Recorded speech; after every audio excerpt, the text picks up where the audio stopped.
Okay, guys, reaction today is a video that I came across randomly. Just kind of saw it popped up. A channel I've never heard of before. This is Canon Flannel. I thought it said like Colonel Flannel for a second, but Canon Flannel. It's got 70 views in 5 hours. It's a smaller channel, like 600 subscribers, but still a good size. And it says WE Airsoft Scar H gas blowback rifle in review, the best gas blowback rifle ? I've never tried one of these, a WE Scar H. I've actually got a Scar L, which is a NGRS, a next generation recoil shock from Tokyo Marui. Bought it, thought I'd love it, thought I'd use it all the time. Ended up just using my M4 CQBR. Again, I love certain things about the Scar, but other things, for instance, the Ugg boot stock, which everyone hates, I really don't like it. I'm not sure about the charging handle, but I've also got friends who absolutely love it, and I'd be lying if I'd said that I haven't thought about buying a gas blowback Scar. I was going to potentially do the Guns Modify one, but he says the WE Airsoft Scar H, and I do like the idea of the H. It's the heavy one, takes the larger mags with the higher caliber. So you know what? I thought, let's check it out. Let's watch this guy's video and see what it's about. So let's see if this WE Scar H is that good.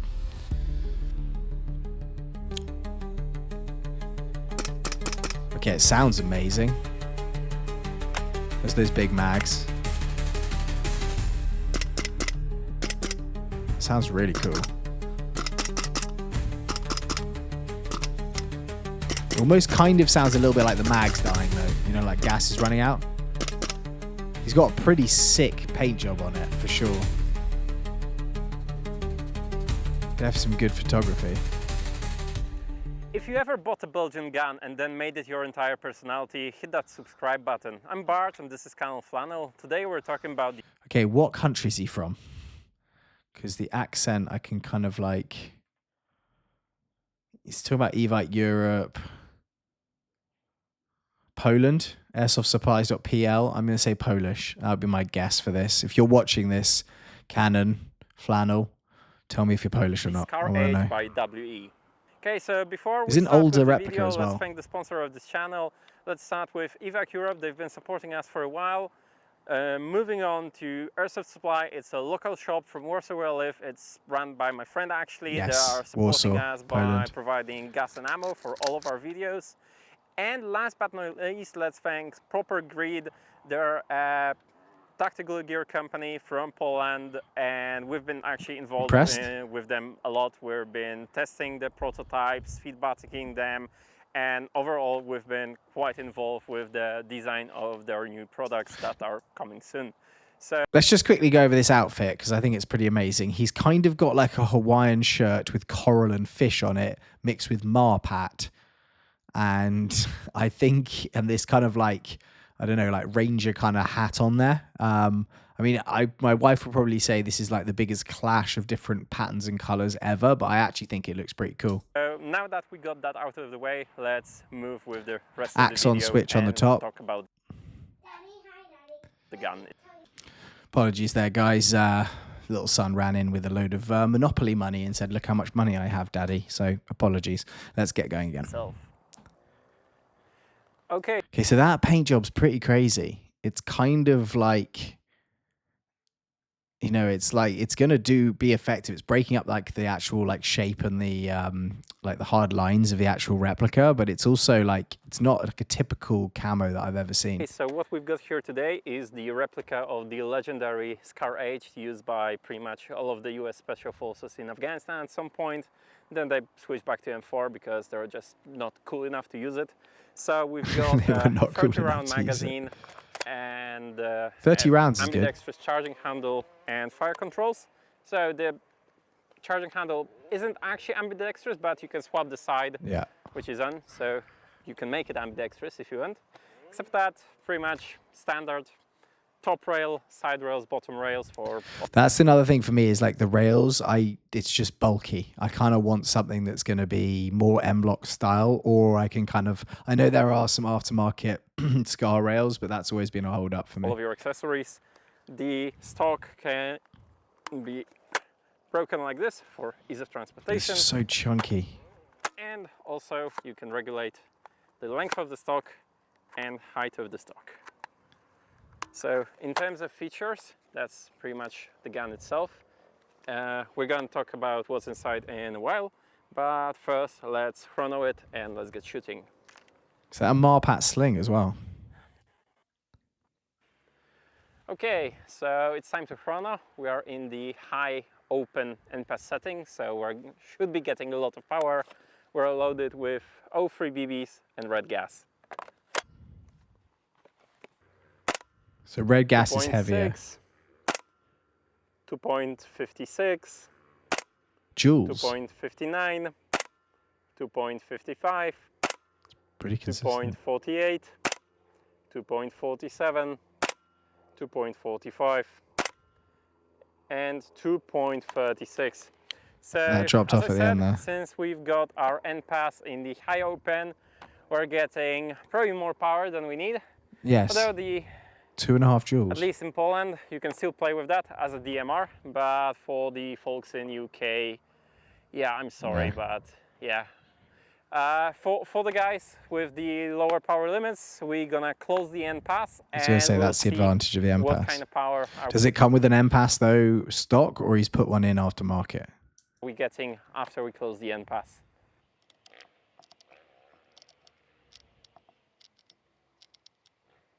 Right, so we turned the NPAS pretty much all over the way down, and now we should be getting much more CQB friendly results. So let's see. I wonder if that mag as well will support like going through a full mag or two with the NPAS fully open. So obviously using a lot more gas, getting that 2.5 joules out. 1.13. That's perfect. 1.16, 1.18, 1.12, 1, 1.06, and 0.8. All right, so yeah, definitely you can use it in CQB or play with it if you're British. And yeah, that's gonna be all of the chrono for today. So if you guys are aware, in the UK, 350 FPS with a 0.2, that's kind of where your limit is.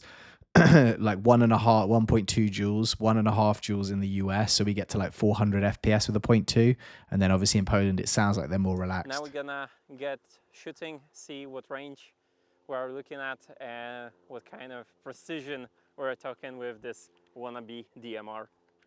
Wannabe DMR.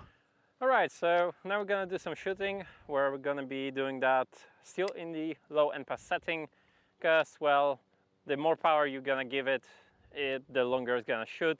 So let's see what's the minimal engagement range. I want to see about 40 meters. We've got the target up, and let's get some BBs on it. I want to see the maximum engagement range if you run it as a DMR. I want him to whack it up full NPAS and then see what the accuracy is like. It does sound cool, like a little clank.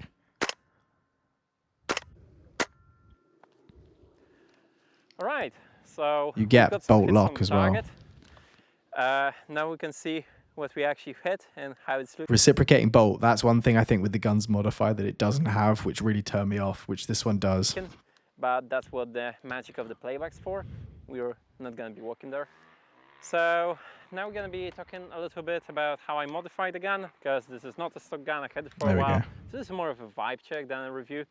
So let's talk parts and how you can modify your scars.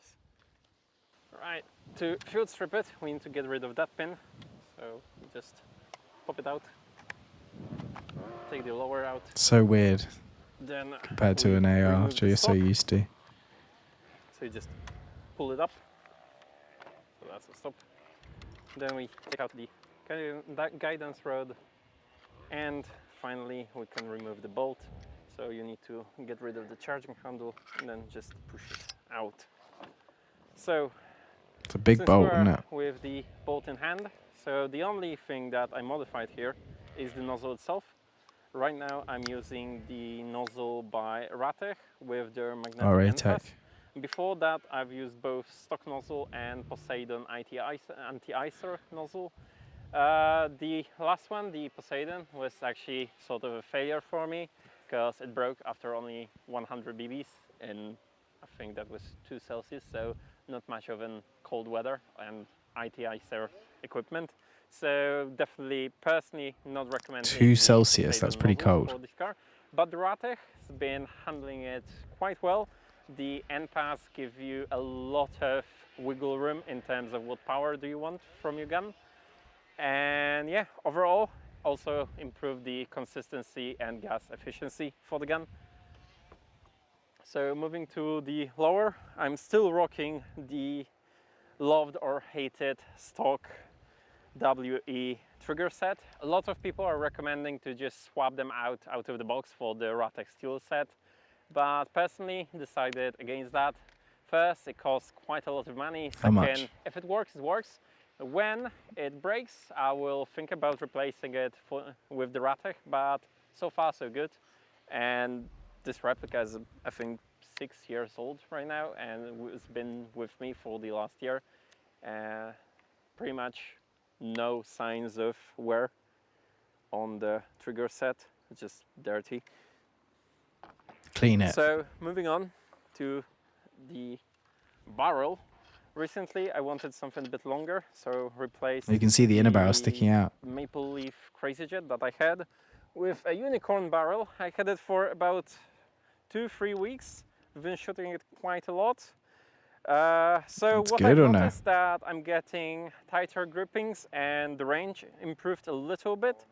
So not bad, given that those unicorn barrels are actually sort of, well, reasonably priced mid-bottom tier of airsoft barrels. Additionally, I've replaced the hop-up bucking. I think that's my third one, and so far the favorite. It's the quantum bucking. Yeah, And everyone loves them. It's great. It can work with really heavy BBs, so over 40. Yeah, You need that with 2.5 that's joules. pretty So. much all of the internals. So SCAR is really solid. There is not a lot of places where it can fail you. As you can see, the bolt carrier is just a big piece of metal, yeah. quite heavy. I wouldn't replace it with the steel set from Ratek because, yeah, your gas efficiency is gonna be awful with that. I mean, look at that, it's already big enough. I wouldn't want to think about how much power I'm gonna be wasting on moving that. You have great So recoil this is though. actually something that I very much love about gas replicas. Anytime I'm disassembling them, first of all, it just works the same way you would be disassembling a real firearm. Second of all, just the simplicity of the system. You don't really get a lot of fail points in your replica because 100%, well, not 100%, but 90% of time there is something. If there's something wrong, it's the nozzle, and the rest of it is probably your hop-up chamber. It's just so simple. Done that a few times, isn't it? AEGs, and you literally need next to zero technical skills or manual skills to maintain or modify gas replicas. So just great. Because personally, I really hated tinkering with electric guns. I can't do that. It's one of favorite pastimes, both cleaning them and, well, just doing any work on gas replicas, basically. So I don't like cleaning as much. It was great having you here, and yeah, I hope you enjoyed the video. Like, subscribe, all of that, and yeah, keep on watching. I will see you next time. Okay, guys, that was pretty cool. Now it's weird. I watch these videos and then I'm like, okay, I quite want to get one. Let's just quickly go and have a look and see what I'll put a link to the video down below. Thank you, Canon Flannel. That was a cool video.